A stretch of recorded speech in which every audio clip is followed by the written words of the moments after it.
ചൈനയിൽ പോയവരുടെ ഡിജിറ്റൽ രൂപം ഉണ്ടാക്കുവാനും AI ഉപയോഗിച്ചിരിക്കുകയാണ്. മരിച്ചുപോയ തങ്ങളുടെ പ്രിയപ്പെട്ടവരെ ഡിജിറ്റൽ രൂപത്തിൽ തിരിച്ചെത്തിക്കുന്ന പ്രവണത ചൈനയിൽ കൂടി വരികയാണ് എന്നാണ് റിപ്പോർട്ടുകൾ.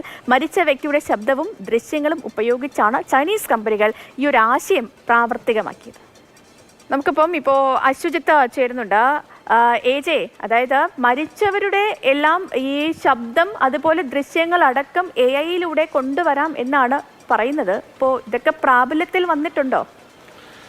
Sethu, good morning. പ്രാബല്യത്തിൽ വന്നു, അതാണ് ചൈനയിൽ കാണുന്നത്. ചൈനയിൽ വെറുതെ പ്രാബല്യത്തിൽ വരികയല്ല ചെയ്തത്, അത് വൻ പ്രചാരണമാവുകയും ചെയ്തു. കാരണം എന്താണെന്ന് വെച്ചാൽ ഈ ചൈനയിൽ ഈ അടുത്തിടെ ഒരു പഠനം പറയുന്നത് ഇങ്ങനെ ഈ ഡിജിറ്റൽ രൂപത്തിൽ തങ്ങളുടെ പ്രിയപ്പെട്ടവരെ അല്ലെങ്കിൽ മരിച്ചുപോയ തങ്ങളുടെ പ്രിയപ്പെട്ടവരെ ഡിജിറ്റൽ രൂപത്തിൽ കാണുന്നതിന് അല്ലെങ്കിൽ ഡിജിറ്റൽ രൂപത്തിലുള്ള അവരുടെ AI സാങ്കേതികവിദ്യ ഉപയോഗിച്ചുള്ള തങ്ങളുടെ ഡിജിറ്റൽ രൂപം വാങ്ങിക്കുന്നതിന് ഒരുപാട് ആളുകൾ മുന്നിട്ട് വരുന്നു, അല്ലെങ്കിൽ അതൊരു ട്രെൻഡായി മാറുന്നു എന്നുള്ളതാണ് ചൈനയിൽ നിന്ന് പുറത്തു വരുന്ന റിപ്പോർട്ടുകൾ. അത് ഒരർത്ഥത്തിൽ ഒരുപക്ഷെ സാങ്കേതിക വിദ്യയുടെ വളർച്ച എന്നൊക്കെ പറയുമെങ്കിലും രണ്ടാമത് നമ്മൾ അതിൽ കാണേണ്ടത് അല്ലെങ്കിൽ ആ പഠനങ്ങളിൽ പറയുന്നത് തീർച്ചയായിട്ടും അതിൻ്റെ ഒരു ഇമോഷണൽ കാര്യങ്ങൾ കൂടിയാണ്, അല്ലെങ്കിൽ ആ വൈകാരിക വശവും കൂടിയാണ്. കാരണം ആളുകൾ അത്രത്തോളം ഈ പറഞ്ഞതുപോലെ സാങ്കേതിക വിദ്യയെ ആശ്രയിച്ച് തങ്ങളുടെ വൈകാരികമായ ഒരു ഇമോഷണൽ ടച്ച് നിലനിർത്താൻ ശ്രമിക്കുന്നു എന്നുള്ളതാണ് ഇതിലൊരു കൗതുകമായിട്ട് പറയുന്നത്. എന്തായാലും ഈ സംഗതി അമേരിക്കയിലും ചൈനയിലുമാണ് ഇപ്പോൾ പ്രവർത്തിപ്പിച്ച് വിജയിപ്പിച്ചിട്ടുള്ളത്. ഇത് ഈ പറഞ്ഞതുപോലെ തന്നെ ഒരു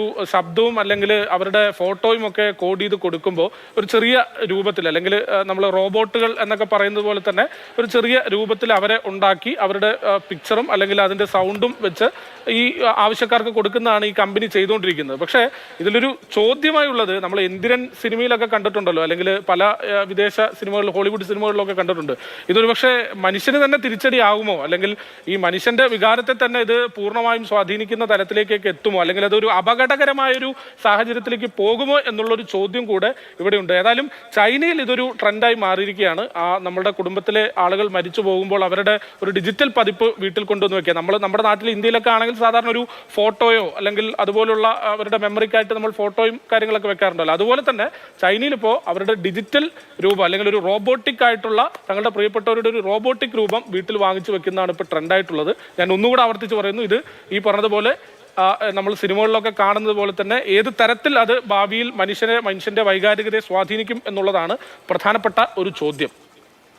തന്നെയാണ് അശ്വജിത്ത്. കാരണം നമ്മുടെ വികാരത്തെയൊക്കെ വലിയ രീതിയിൽ ബാധിക്കുന്ന ഒരു കാര്യമാണ് മരിച്ചുപോയ ഒരാളിൻ്റെ ശബ്ദം അല്ലെങ്കിൽ അവരുടെ രൂപം. അതൊക്കെ നമ്മളെ വീണ്ടും വീണ്ടും ഹോണ്ട് ചെയ്യുന്ന ഒരു കാര്യം കൂടിയാണ്.